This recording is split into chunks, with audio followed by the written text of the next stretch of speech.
In tonight's headlines, the government will decide whether to appeal after the conditional approval for public housing development on the Fanling Golf Course was quashed by the High Court, stressing that the lawsuit will not significantly affect the long-term housing supply target. Chief Executive John Lee doesn't say whether public servants' salary will be cut or frozen amid a swelling budget deficit. And police arrest 99 people suspected of online drug selling and confiscate various drugs, including space oil, with a total estimated value of around $37 million.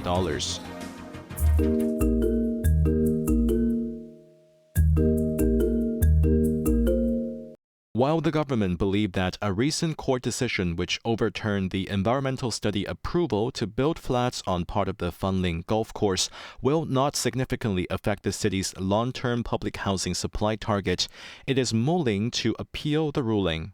呢一系列嘅改變對可建公屋嘅數量。 Chief Executive John Lee said in terms of the number of flats, the density of the proposed public housing project, and the delay in completion, the ruling has brought significant impact. While the government did not see major implications by one single project on the overall public housing target over the next decade, it would reassess the plan and may consider appealing the ruling, Lee added. Authorities previously planned to reclaim 32 hectares of land from the golf course, with 9.5 hectares designated for public housing development in 2025, yielding 12,000 units. However, the government lost the judicial review yesterday, and the High Court called for a public consultation on the environmental report that determines the legitimacy of the construction. Meanwhile, Anthony Chu, Executive Director of the Federation of Public Housing Estates, estimated the units are unlikely to be supplied on schedule within the next 5 years. He suggested that if construction work is to be delayed beyond 10 years, or if the final supplies are drastically reduced to between 2,000 and 4,000 units, the project should be reconsidered. Chu also noted the plan was proposed before the Northern Metropolis Development Project emerged, which he believes can compensate for future public housing supply. Jeremy Zhu, Cable News.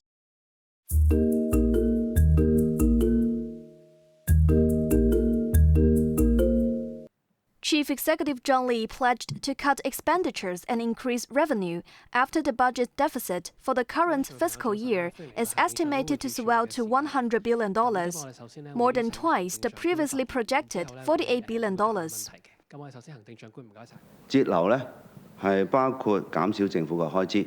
Speaking before the weekly meeting of the Executive Council, Lee said that officials will reduce spending and that the Financial Secretary is already working on coming up with specific measures, though the government will be cautious with the measures so as to reduce the impact on citizens. The city chief refrained from responding to questions about whether to impose a salary freeze or even salary cut on officials and civil servants.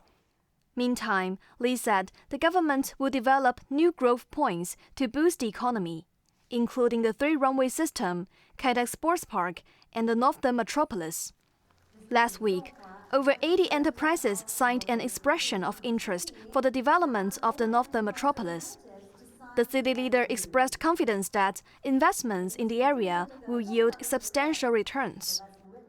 Northern Metropolis is a development plan which takes a long period of time, some straddle over 10, 15, or even up to 20 years.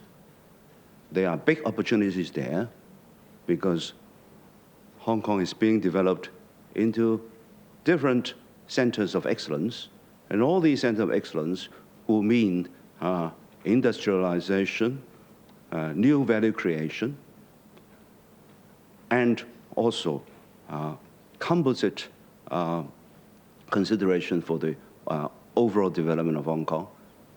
And these are all opportunities for investors, enterprises.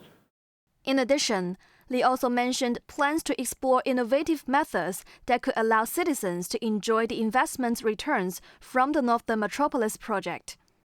Evelyn Bai, Cable News.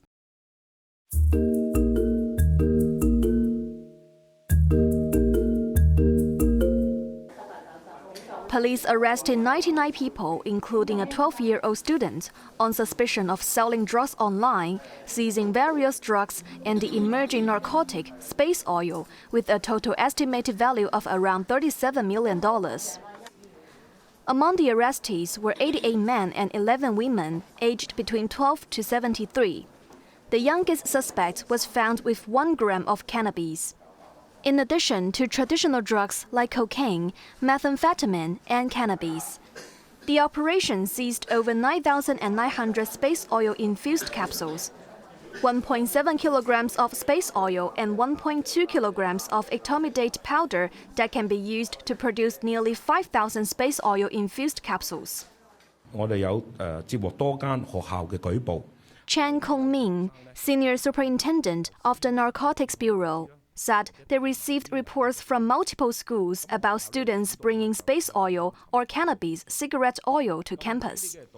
太空油咧，其實係成為咗 Social worker Michael Leung highlighted that space oil has become a popular social drug among teenagers, who view it as a trendy product. This perception, together with peer influence, has lured many curious students to try it. In the first 10 months of this year, police recorded 90 cases related to space oil, with 132 people arrested, 29 of whom were under the age of 21. Compared to last year's 600 grams, this year's confiscated space oil soared to over 200 kilograms. 毒販呢係會將太空油同埋其他嘅傳統毒品。 Superintendent of the Narcotics Bureau Wilson Tam said drug dealers often sell space oil alongside other drugs, stressing that it poses similar risks and should be treated as a drug. The force vowed to continue raising public awareness of the dangers of space oil and emphasized a zero-tolerance policy towards dangerous drugs. Evelyn Bai, Cable News.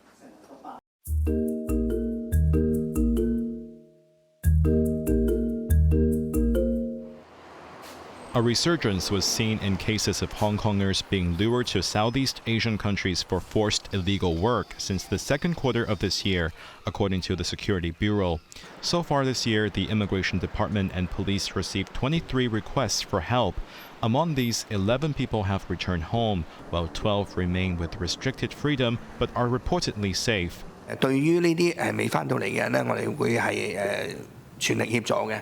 Speaking at the Legislative Council panel, Security Secretary Chris Tang said authorities are following up these cases through Foreign Ministry representatives in Hong Kong, as well as Chinese embassies and consulates, with a designated task force continuing to coordinate with law enforcement. Tang also clarified that these cases involve scam or voluntary work arrangements, not abductions on the street while traveling to these destinations. Additionally, the security chief announced to enhance public awareness education, emphasizing proactive measures over rescue efforts. Authorities will also strengthen intelligence work, including online patrols and international cooperation, he said.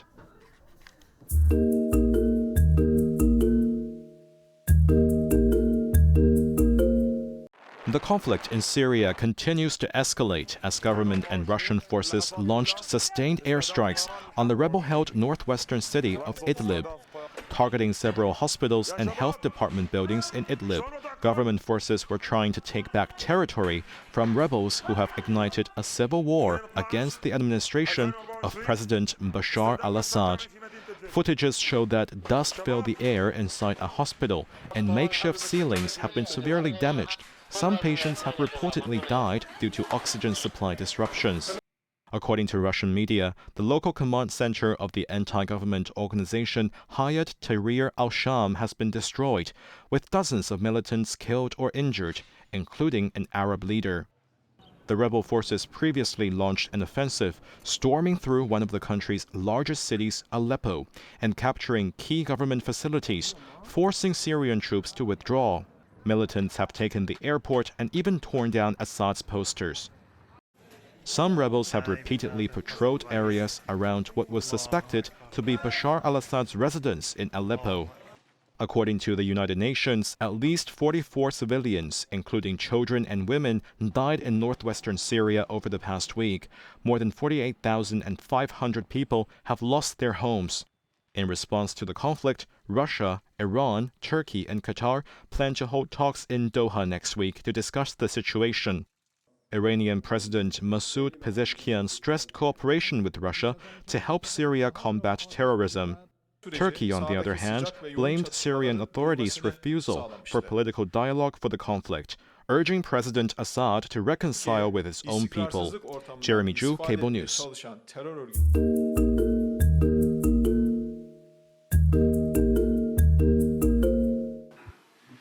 In a surprise visit to Kyiv, German Chancellor Olaf Scholz met with Ukrainian President Volodymyr Zelensky, reaffirming support for Ukraine in the war but stood firm in denying Zelensky's two key requests. This comes after Zelensky condemned a recent phone call between Scholz and Russian President Vladimir Putin. The German Chancellor announced additional military aid worth 650 million euros to be delivered this month to Ukraine, including defense systems, tanks, and armed drones, with more expected to arrive in the new year. However, Scholz maintained his refusal to supply Taurus long-range missiles, fearing the escalation of hostilities. He emphasized this decision does not diminish their overall and wide-ranging support. Zelensky also pushed for a swift path to NATO membership, a request that Scholz also declined, reiterating his commitment to decisions reached in the previous summits. The Ukrainian president emphasized the necessity for increased support from Western nations, particularly stressing the need for additional air defense systems.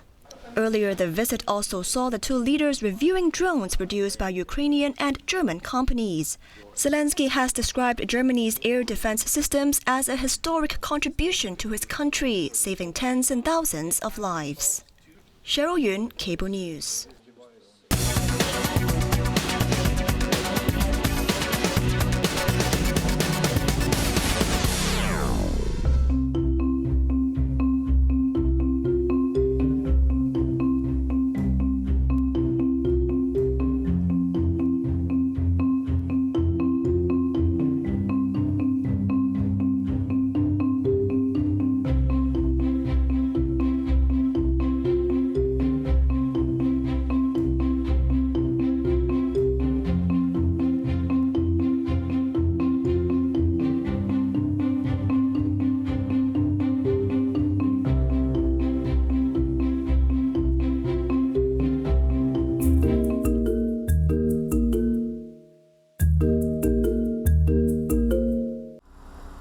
The Ministry of Commerce unveiled a sweeping action plan to enhance the modern commercial distribution system and to drive for high-quality development in the wholesale and retail industries by 2027.